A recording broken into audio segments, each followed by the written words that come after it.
Inosabek dengan edisyon aqui de Maru Bom Dia para awe Viernes 7 de julho de ano 2023. Contento que você está junto conosco. Nós temos o próximo invitado aqui que também papia de tópico sumamente importante, aviação, sempre clave para nosso país, pero awe nós vai papia de país não. Paso, o senhor Jonny Andersen, vou conhecer, está na cabeça de nosso aeroporto internacional Hato, de facto via CAP, Curacao Airport Partners, pero junto com ele awe está aeroporto Rumang, su CEO, que é o senhor Joost Meijs, e nós vamos conversar netamente tocante a conferência Hopi Grande que tem em novembro próximo, ano passado toma lugar na Aruba, e nós vamos contar com o último luna nanco, proximamente, elo está na Curacao. Welcome, Mr. Meijs. And also welcome back, Mr. Andersen, with us here in Maru Bom Dia.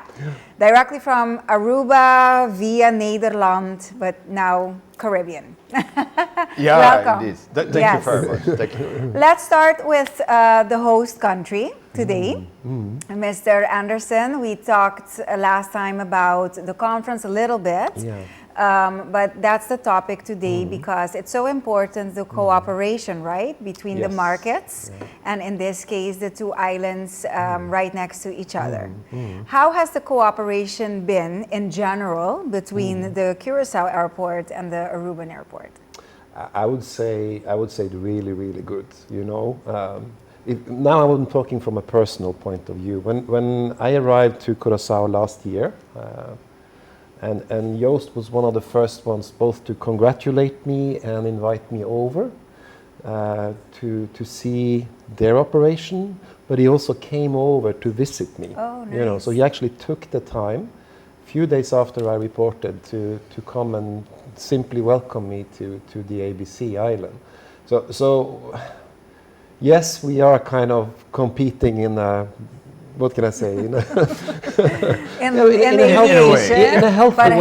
healthy way. I would like to say that. But at the same time, we do find a lot of support in each other, and both as head of two airports, but also we are exchanging competence. You know, like we are exchanging, what can I say? Information that is necessary for us to run the airports when it's necessary and so on. When we have bad weather, for example, we are reaching out to each other. You know, so it's a very, very good cooperation, I would say. It's very important, it is, right? It is indeed. Maybe you can explain it, Mr. Meijs. Why was it important to you last year to make such a personal gesture of visiting Mr. Andersen and also connecting in such a way that you compete, but also help out each other in this industry? Yeah. Well, the point is, I think that what we have in common is that we all run airports, and it's not only between Aruba and Curacao, by the way. We are in a collaboration setting with the 6 airports in the Dutch Caribbean, also the airports of Sint Maarten, Saba and Sint Eustatius, Bonaire, Curacao and Aruba are in that collaboration. Because basically we face all the same challenges. We run an airport that should meet international standards, right? We are running airports in small communities, relatively small communities. So what is more logical than exchanging information over the islands, between the islands, which you need to run an airport. And when a new CEO comes at the stage, like Jonny last year, then I think it's a logical thing to do, to be in contact with him and to build good relations, to give a start of building up a good relationship, which we can hopefully use in the challenges we face on Aruba and that Curacao is facing here in Curacao. So it's a logical thing. I really am a big believer is that you cannot do things on your own. You need each other to make things big and good. And all communities and all airports can gain from that. And that's a personal belief. That's why we have set up the DCCA, that's the Dutch collaboration of airports in the Dutch Caribbean, right? The Dutch Caribbean collaboration of airports, that is the DCCA. We started that in 2001, and that is simply to make each other stronger. Right.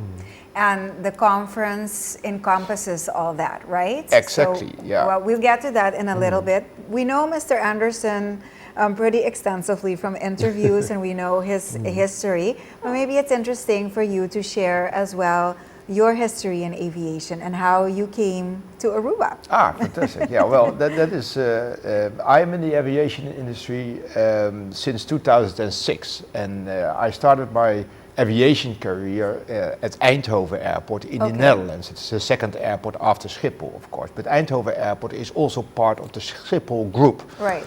And the majority of the shares are hands of Schiphol group.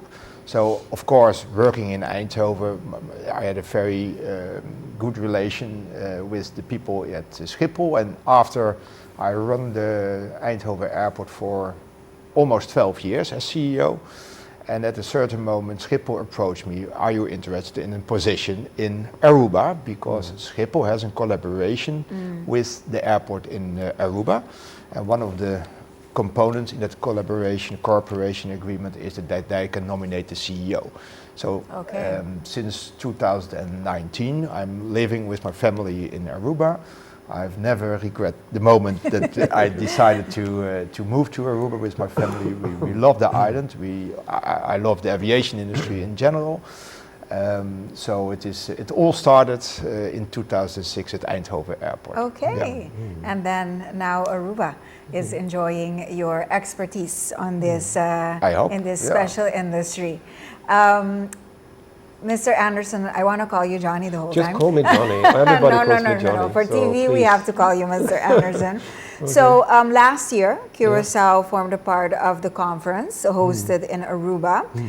Let's go back to the purpose of this conference. Why was it decided that a conference like that is important, and what does it serve, or what is the purpose of holding such a conference? Yeah, well, it started.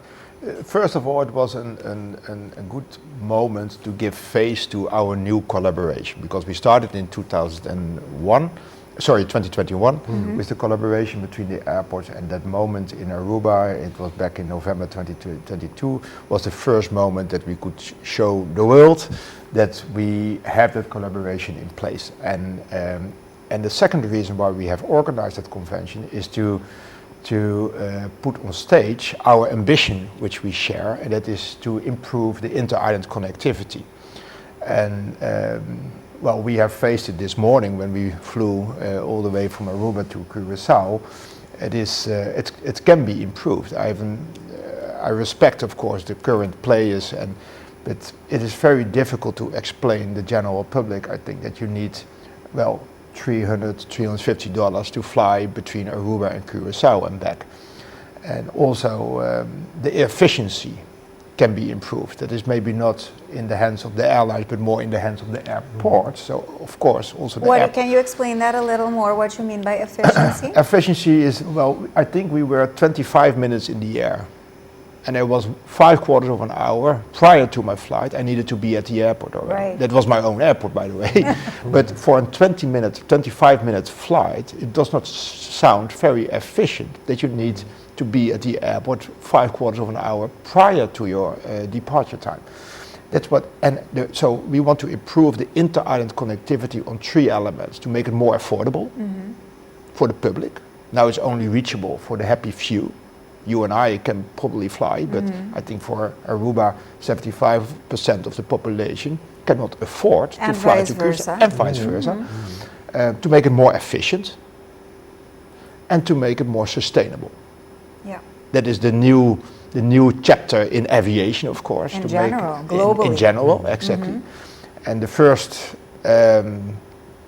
generation of electric aircrafts are coming to the market in between now and 5 years.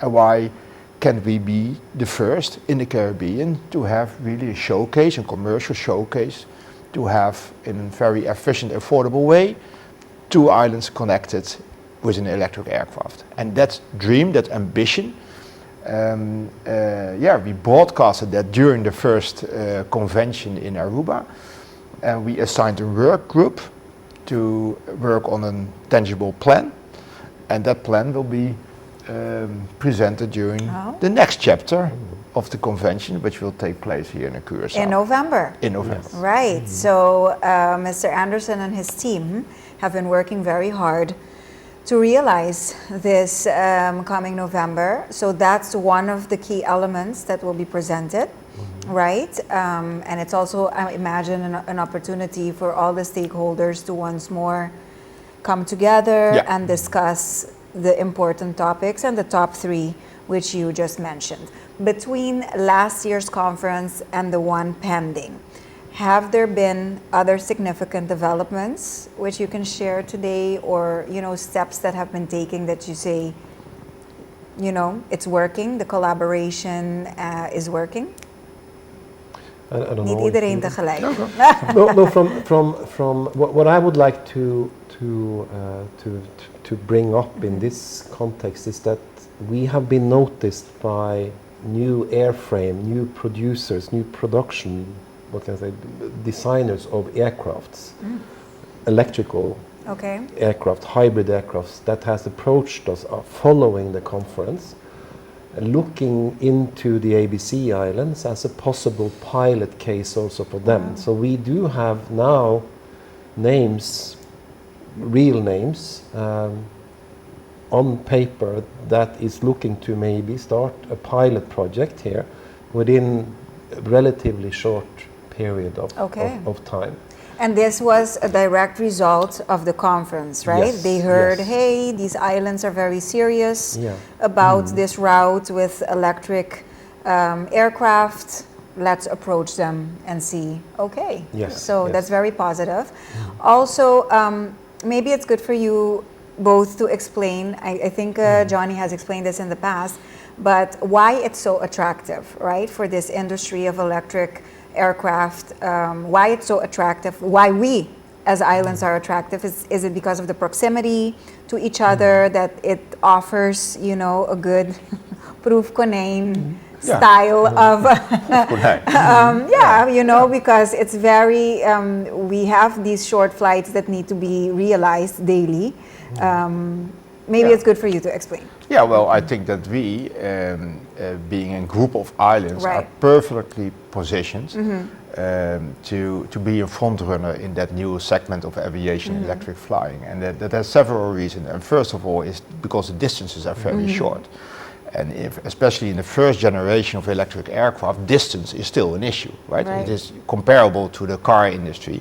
The first generation electric cars, their challenge was still the distance. You wanna go electric, but you gotta try it. Exactly. Distances first. But I think between Curacao and Aruba, just to take that example, I think the distance between the two airports is 100 kilometers, 104 or something like that. So that fits in the range that the first generation of electric aircrafts can reach. And a second reason is that there is no competition. In Europe or in the US, you can drive electrically from Amsterdam to Rotterdam, which is basically the same distance, or you can take an electric train, right? So there's competition. And between the islands, there is no competition. You can only go from one island to the other by air. Or boat, but nobody... It's long, or boat, it's not but efficient. that takes you 6-7 hours on a bumpy ride, and right? you get there all, messed up. Yeah, and there's no commercial service as far as I know between the two islands. And so I think that is the second reason. There's no competition. Sure, you have a free market to launch that project, a new generation of aircrafts. And the third reason is that we have a lot of solar energy and wind energy available. So of course electric aircraft needs energy, electricity, and you want to have the full chain sustainable. So in our dream, in our ambition, it is not only the aircraft flying electric, but that we also charge them with green energy coming from our Caribbean sun and the Caribbean wind. We have everyday wind, we have everyday sun, so let's use that to charge those aircrafts.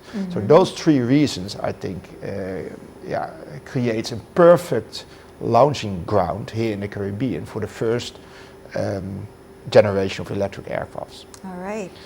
Now, Mr. Andersen mentioned, I think in one of our last interviews, that of course before you'd go completely commercial, it would be tried out first in a business sense, right? I think you mentioned the pharmaceutical industry maybe with transport of medicine and other necessities in this branch. Is that still the idea for this launch eventually? So, yeah, if I may, I still believe that the development that we will see probably starts with the cargo drone. Right. Electrical cargo drone, then I think we will see electrical air ambulances. And then I think we will see commercialization of electrical aircraft where seats are being sold to the public. Exactly. So that's kind of, and in this last year we have the Pipistrel aircraft. There's The Pipistrel. Pipistrel, I always say Pipistrel aircraft. 2-seat aircraft as a showcase at the Aruba conference where they took passengers. You can only have one passenger. The pilot, of course, that's one person and one passenger, for a short trip around the airport, just to demonstrate that electrical aircraft is actually possible. You know, you can fly electric. And this year we are planning to have a cargo drone transporting, as I mentioned last time, blood plasma from the blood bank here in Otrabanda to the airport. And we are working on getting that one into place. I really hope that we will make it, because it's also important for us to show to the public, to the islanders, and to everybody who is a stakeholder that this is actually happening and this is actually possible, and you can do it in a safe and very, what can I say, reasonably priced manner also. So this is what we are planning to do now, and I think that follows the steps that I believe is the way forward to commercial aviation. Yeah, and of course, but we are now discussing, and of course it is a very sexy subject, the sustainable part of the ambition.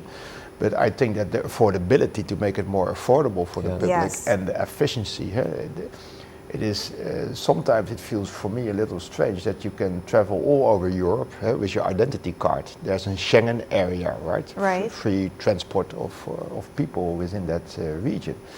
But when you fly out from Aruba to Curacao, you need to check out Aruba and check in Curacao like a complete stranger. And I can imagine, and that will help the efficiency part, for example, that we create a kind of Schengen region between the islands, that there's free movement possible of human beings within the ABC or within the Dutch Caribbean. And that can also improve the efficiency, I think, of the internet, the transport between the two islands. And the third thing is, of course, the affordability. The prices should go down. And the sustainability part, electric aircrafts can help potentially to bring the prices down, because in the end the maintenance and the fuel costs are much lower than the current type of aircraft. But what about the fees? Because a lot of times the companies, the airlines, the local ones, say that the fees that the airports have are very challenging, and it contributes to the high prices of the tickets. Exactly. What can you say about that? Well, that they are right. And we handle, as airports, inter-island connectivity in a pure commercial way, like we are handling the international traffic to the other continents. And I think that model should shift a little bit. For the inter-island connectivity, I would base that more on the principle of public transport. And maybe there's also a responsibility of the governments to bring those prices down. But we as airports do also have a responsibility to create an other tariff structure for the inter-island connectivity part. Because I see it more as a public right, I think, to travel between Curacao and Aruba and Bonaire and the other islands against an affordable price. It's more a public right, so to say. And if you think about public transport, it is in most countries efficient.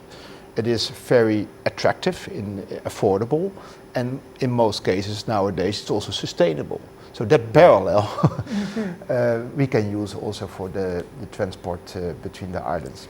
But how close are you as airports, as companies, and with because as you mentioned, the government also plays a role.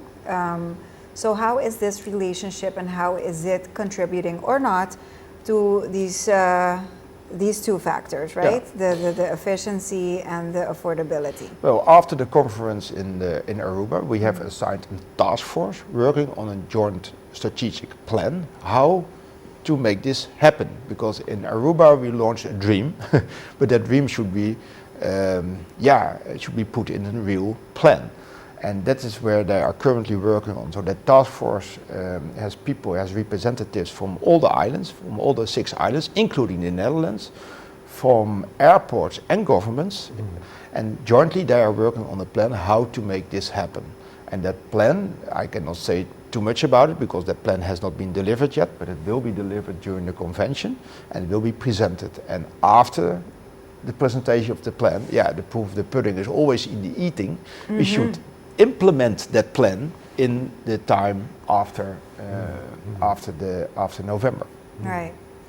How, if it was in your hands, right? Let's say all the chips were in place, they all fall into place, the plan on paper looks good, everybody cooperates, and with everybody I mean the governments, the stakeholders, etc., and it's feasible. What is the time frame, and you both can answer this question, that you see as it being implemented? Do you want to start? The affordability, let's call it the restructuring of these two I parts. hope our target is that we believe that we will have hopefully the first commercial flight, electrical flight, from Curacao to Aruba. 2027. 2027. And then before then, do you think... we are a little bit, we haven't kind of... 2027 is 4 years, That's Jonny. 4 years. It's ambitious. But, sorry to cut you off, but is this the end goal, meaning for affordability and efficiency? No, because I imagine you would want to still achieve this even before you go completely electric, right? That some way, somehow, ticket prices can go down, the efficiency between flights, inter-island flights also work better. So is there a time frame for that? The ambition is to have the full concept running on the 3 aspects: more affordable, more efficient, and more sustainable electric in 2027. Okay, like Jonny so it's said. a package. Yeah. That's a package. But between now or between the convention and 2027, you can already set steps. For example, the airports can already say, okay, we are going to lower our charges for the inter-island connectivity. But of course, that only helps the public if that advantage or that discount or whatever it is needs to be forwarded by the airline to the end user, of course, to the passenger. So it is a full change. So, but we can certainly set steps already earlier than 2027, make it more affordable, have better frequencies between the islands, create, when I speak for Aruba, a special infrastructure, a standalone small terminal only for inter-island connectivity, like a bus stop, very efficient, very smooth, very digital. And that kind of ideas can be implemented, of course, already in the upcoming years. So it is not that we are going to wait till the first electric aircraft is in the market. No, we can set steps. And in 2027, we want to celebrate the full concept. Earlier, yes. But that rollout, that step-by-step approach, that is an element of the plan that will be presented on the convention in Curacao. Yeah. So, and I mean, and as Joost is saying, we need to also get the infrastructure up. So, for example, here on Curacao, we will start with the solar energy production next year. That's the first step. It will be a small pilot, but it is to actually establish 2 charging points for electrical aircraft, most probably during next year or the following year, but that's towards this 2027 that we are hoping to do. And what I'm saying also, Aruba is looking into having a separate. We are also looking at more or less the same concept to make it, call it a bus stop.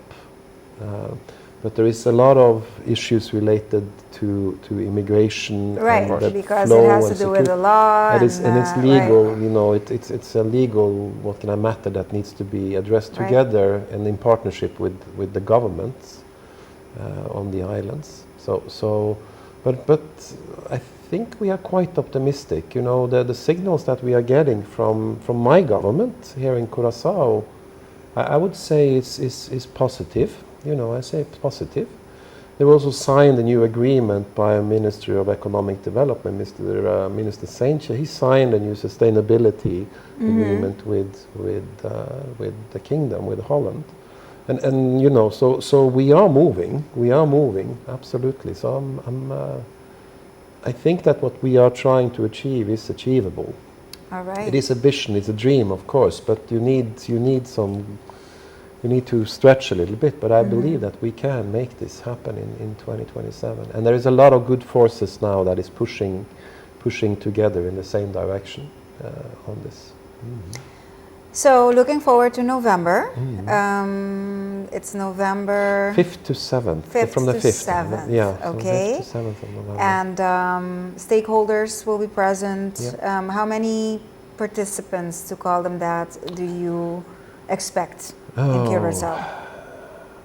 I haven't. How many did we have last year? I think we are expecting something similar. Yeah, on islands we had a room with 125 Wow. persons, but it was also Hybrid? hybrid. Yeah, hybrid, Okay. yeah. So we had, I think, 300 people Wow. Something watching like this. Yeah. via their computer the show. So we had quite an broad public. Who all can participate? Who can be a part of this? It will be open for anyone. So it will actually be, you can attend So it. viewers who are watching, anyone, they can. We want, because this is new technology, it's also about making people used to electrical aircraft, because that's quite a step, you know. Yeah. You know, will you go and fly in an electrical aircraft if you had a chance right now? Maybe not, you know. I would. Yeah, maybe down the street, you know, from so- here to down the street. But true, but it is No, it also, you of know, course. you need Right, but you need to plant the seed, Yeah, you because need people to need to plant get the seed. accustomed, just like we Yes. had to get accustomed to, hey, in the Yes. future there will be electrical cars. We need to start planting the seed that we will be in electric aircraft in the future. So you need to build up yeah. that idea. Yeah. And that's why we have all of these conferences and we talk about it, and we really want to show that this is actually something that works and it is safe. And that we might be pioneers, right, in the That's Dutch Exactly. kingdom That's true. That's with true. this. So it's positive all the way around. Yeah, and that would be fantastic, right? If we can be the pioneers on this in this segment, and that we will pulling the cart, Yes. and that's what make me feel very proud that we have been able to with the 6 islands and the 6 airports on those islands to come up with this ambition. And now we are really working on the implementation or on the preparation of the plan. And the next step, of course, is the implementation. So we are not there yet, but it is fantastic to have that ambition, that we are working on it, that we are trying to engage the stakeholders, the governments in that. And you know how fast it can go. But I read an article that nowadays, I believe 25% or more of new cars are electric. Yes, and you see Exactly the same development you will experience in the aviation industry. because it'll For the start short slow, distance. Yeah, they and start. then all of a sudden you will see how, you know, it's going to be like a snowball. Exactly. Because the auto industry indeed was like that. Up to 2-3 years ago, they were talking about it. Most of the car brands around the world had some type of prototype or electric vehicle, but now they're already at the point where they're building their factories for electric vehicles, the batteries and all that. So I think the same will happen Exactly, to and being the aviation. front runner, so those aircrafts needs to be tested. That needs to be maintained. There should be education, new technicians. Right. So maybe it gives us also here in the Dutch Caribbean new employability, right? A new segment, and if we can really be the front runner and embed all those, the whole ecosystem which you need to entertain or to support electric flying, you should bring that to the islands. Right. Now, we're in the final minutes of the interview, but I'm still curious to also know the companies, the local aviation companies, the airlines. I'm sure you're in constant conversations with them. How are they feeling about these developments, right? Because right now they all fly with planes that run on jet fuel, but I'm sure they're also looking at the developments in the industry and are envisioning where they are going to be in a couple of years. How do they feel about this? No, I think like they are looking at new technology as any other business in any other segment. You know, is it the business case that will work for us? Is this what we want to deliver to the market? Are we ready for this, and so on? And I feel. Do we want to be the front runner? And that's also Exactly. a very good one. But the feedback we saw, they were both present at the conference last year. I don't know if they were present, but they were participating. Yeah. And they are curious on this new technology, but of course they are looking at how mature is it, how quickly will it come to market. So for them, it's also about timing and of course financing. Exactly. You know, is it something that a bank will finance if we go and buy this new technology? So for them, it has to be a solid business case from that point of view. But us pushing, the airports pushing this agenda is of course also putting it on their agenda that, oh yes, you know, we are putting infrastructure in place, maybe we are making the process for the passengers much easier at our airports for their product. You know, like so there are several things that could be beneficial from that point of view that they are considering as an advantage if they decide to go in this direction. And I think that they don't need to do that alone. I think the whole ecosystem, including the airports, should help them also in sharing the risks of being a front runner. And maybe we can even, I see big potential also to approach governments, and maybe in this case also the Dutch government, to help us with this, at least in the startup phase. If we really want to be a front runner, we cannot say, we put all the risk in hands of the airline. That's not, no. It should be a chain. We should help each other, and also the governments. I think, especially when it comes down to take the front runner risks. That is a responsibility where the government of the Netherlands can play a role also. Interesting. From my point of view. Everybody's point of view. Gentlemen, thank you very much for being with us this morning. We could go on and on and on. It's such a fascinating topic, but of course, as we approach November before the conference, I think we will have more conversations leading up to it. A little bit empapiamento, televidente pomessa escucha, que botame por forma parte, no, di conferencia aqui na novembro. Ora e fecha ta mais cerca, nos lo duna informação também com essa aqui tabira possível, seguro que vou seguir também online, mas outra algo super fascinante, nos isla nang ta envolvi a ding, para lo que te trata aviação e vuelo nang interinsular. Esta vuelo nang entre isla nang ding futuro. Para lo que te trata sen que nos está pagando actualmente, pero también de mes con bases aquí de una forma más factible para un tour, pero también de mes de dos lugares eficiencia, no, para bula entre isla nang y tercer verde que nos tour que vaya sostenibilidad de vuelo nang de futuro, entonces nang parte eléctrico de subimesa. Right, pues thank you Mr. Joost Meijs, the CEO pues de Aeropuerto Internacional de Aruba, Beatrix International Airport, and también nos Aeropuerto Internacional Hato, su CEO Jonny Andersen, que también estaba junto con nosotros. Thank you very much. Thank you. Thank you. Iku tópico interesante aqui di dos CEO nandi dos aeropuerto nandi isla ng país ng Rumang. Nós estamos para um break comercial e agora nós estamos back mais dengan edisyon aqui di Moro Bom Dia.